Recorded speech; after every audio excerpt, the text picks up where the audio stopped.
Appendix carry is one of the best ways to conceal carry for a lot of different reasons. You can carry a larger handgun without printing as easily, you can wear it in a vehicle and still have access to it if you need it, and all around it just gives you a faster deployment in case the pistol becomes a necessity. However, it's also one of the most uncomfortable ways to carry, and I've switched exclusively to Appendix carry recently due to finally figuring out that magic formula that made it comfortable and accessible at the same time. And I wanted to share that with you all because I know Appendix carry can be a big hot debate in the sense of, well, I can't do it because I'm too big, or I can't do it because it's too uncomfortable and it's just not for me. Well, you have to really figure out the right gear, the right equipment, and the right combination of things that make it actually work. So one of the first things I found that really worked for me is the T.REX ARMS Sidecar holster. The sidecar holsters are awesome. It's actually what I'm wearing right here, and it does a really good job of distributing the weight of the pistol as well as, at least in my case, a spare magazine. And at the same time, it has a very awesome spine system, which is basically a hinge that allows the holster to have some free movement. And when you're bending over or crouching or whatever else it is you have to do throughout the day, it helps the holster kind of move to your body. And I found that to be a huge difference compared to a lot of other holsters that are out there that are either static or maybe they're like the single clip design or whatever it is, but either way, they just don't tend to have as much flexibility. So that spine system, the hinge design that T.REX Arms came up with, is huge in the sense of making it more comfortable to carry. And what's really cool about that spine system is that they offer an additional magazine carrier that you can use, which I use exclusively on my holsters because I carry a spare mag. Not because I think I'm gonna need 100 rounds of ammunition, but because if there's a malfunction, I like to clear it, send in a new magazine and get back to work. So either way, these are things you can do, but they also have other accessories that allow you to carry handcuffs, a tourniquet, a lot of other stuff. So I think it's actually a really cool modular system that you should definitely check out.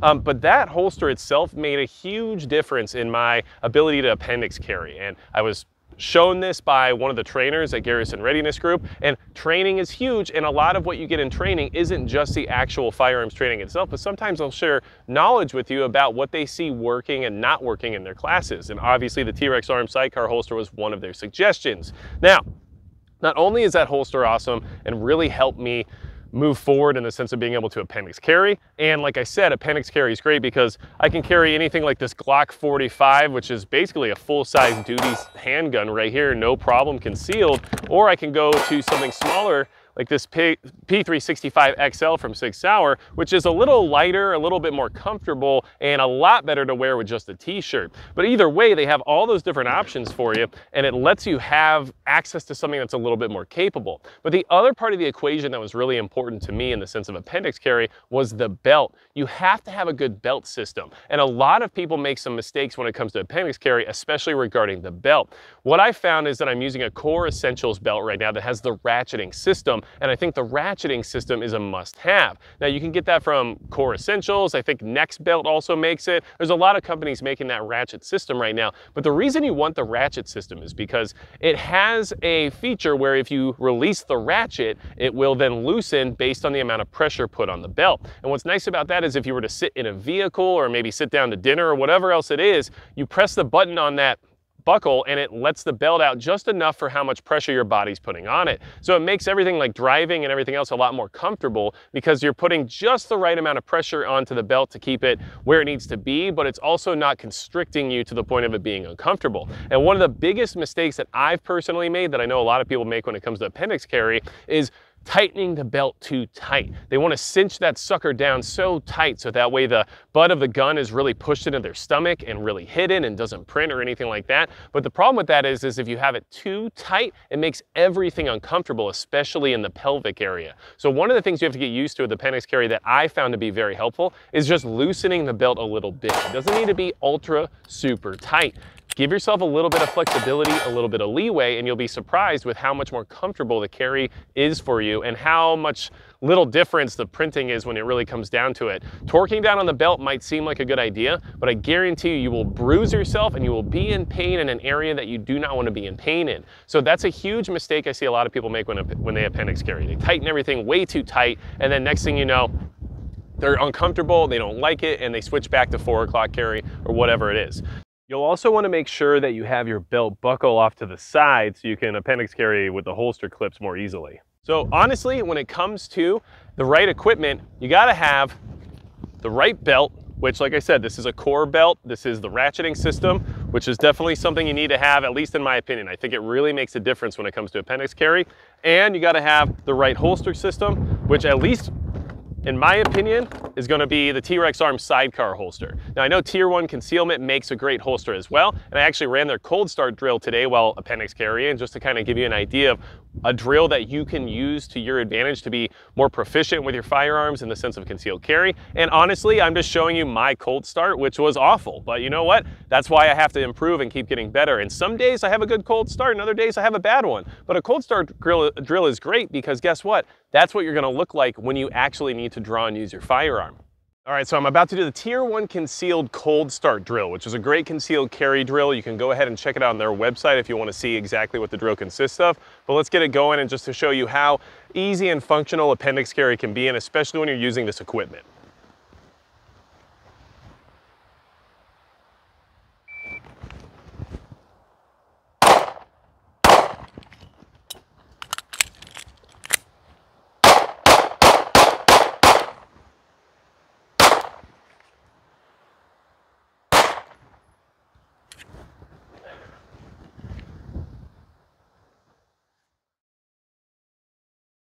13.86. Expert time is supposed to be under 10 seconds. Clearly I'm not an expert, but let's look at the target and see what that looks like as well, considering accuracy matters and I might not have been very accurate either.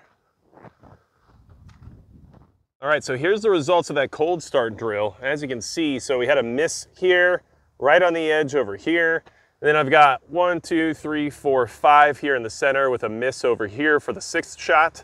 And then got the one right here with the right hand right on the edge, and then left hand was good, but very slow. So this is a cold start drill. This is supposed to show you how you're actually gonna be if you have to conceal carry, pull your weapon, and actually use it in a self-defense situation. And the cold start drill does a good job showing you your weaknesses and what you need to improve on. And look, I did this in over 13 seconds. An expert should be able to hit all the targets correctly in under 10. So I have a lot of work to do, but this is a big, helpful drill for concealed carry, at least in my opinion.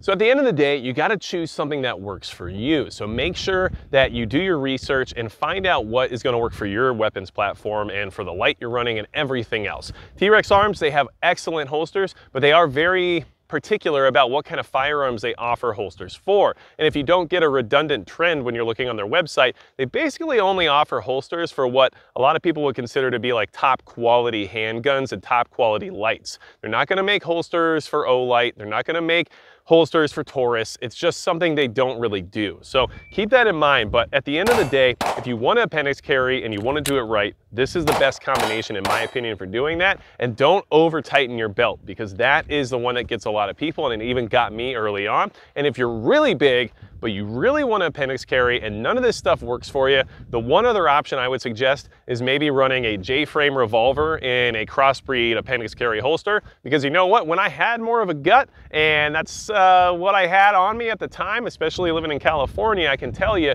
that it was really, really comfortable. Is that the best option for concealed carry? I'm gonna say no. But you know what, if you're really adamant about appendix and that's the only thing you can do, well, there's an option for you to look into as well. Hopefully this gave you some ideas. I'm not affiliated with T.REX Arms or Core Essentials or Tier 1 Concealment or anybody, but this is just me trying to give you some advice about what works for me and what I found over years and years of trying to make it work and failing over and over again until I find that exact right combination of equipment, gear, and comfortability. So, anything else to say about appendix carry and why I like it, and the only reasons why I like it now being the equipment that I was able to find? That's going to be it for Magic Prepper.